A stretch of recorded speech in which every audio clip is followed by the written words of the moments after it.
Okay ကျွန်တော်ဒီနေ့မှာတော့ကျွန်တော်တို့ FIFA World Cup 2026ရဲ့ကမ္ဘာဖလားပြိုင်ပွဲကြီးအကြောင်းကျွန်တော်ဒီမှာတော့အချင်းချုပ်နေလဲကျွန်တော်ပြပြအောင်မှာဖြစ်ပါတယ်။အဲ့ဒါရတော့ဘာလဲဆိုတော့ဘယ်နိုင်ငံတွေကနေပြီးတော့ပိုင်ရှင်အဖြစ် sorry အရှင်အဖြစ်ပူးတွဲချင်းပါသွားပြီးတော့ဘယ်နိုင်ငံတွေကဘယ်နိုင်ငံအထိဝင်ရောက်ရှင်ပြနိုင်ငံလဲဆိုတော့ကျွန်တော်ပြောပါမှာဖြစ်ပါတယ်။နောက်ပြီးတော့အဓိကအသင်းတွေဖြစ်ကြတဲ့အသင်းတချို့လည်းကျွန်တော်ပြောပြအောင်မှာဖြစ်ပါတယ်။ Okay အဲ့ဆိုရင် video လေးစလိုက်ကြအောင် let's go Okay ကျွန်တော်ပထမဆုံးအနေနဲ့ပြောပြရမယ်ဆိုရင်တော့ FIFA World Cup 2026ကမ္ဘာဖလားပြိုင်ပွဲကြီးမှာအေရှန်နိုင်ငံအဖြစ်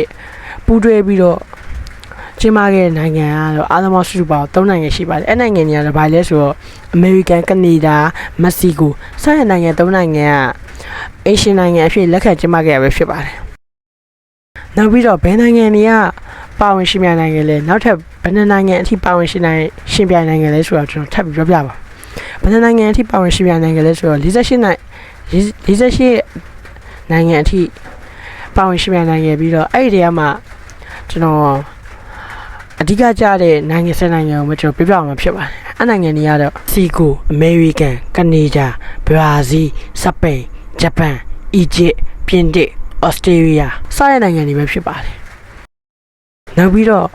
ကျွန်တော်တို့တမိုင်းတစ်လျှောက်ပထမဆုံးအကြိမ်ဖြစ်အတင်းပေါင်း48အတင်းအထိရွေးရရှင်ပြိုင်ကြပဲဖြစ်ပါတယ်ဒါကတမိုင်းတစ်လျှောက်မှာပထမဆုံးအကြိမ်အနေနဲ့ပဲဖြစ်ပြီးတော့အရင်ကလည်းမရှိခဲ့ဘူးလို့ပြောလို့ရပါတယ်Okay ဒီနေ့ video လေးကလောက်ပဲပေါ့နော်။ခြား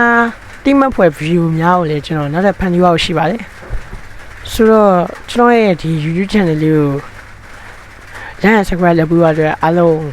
တောင်းဆိုချင်ပါတယ်။အားလုံးနောက် video မှာထပ်တွေ့ကြပါမယ်။ Bye bye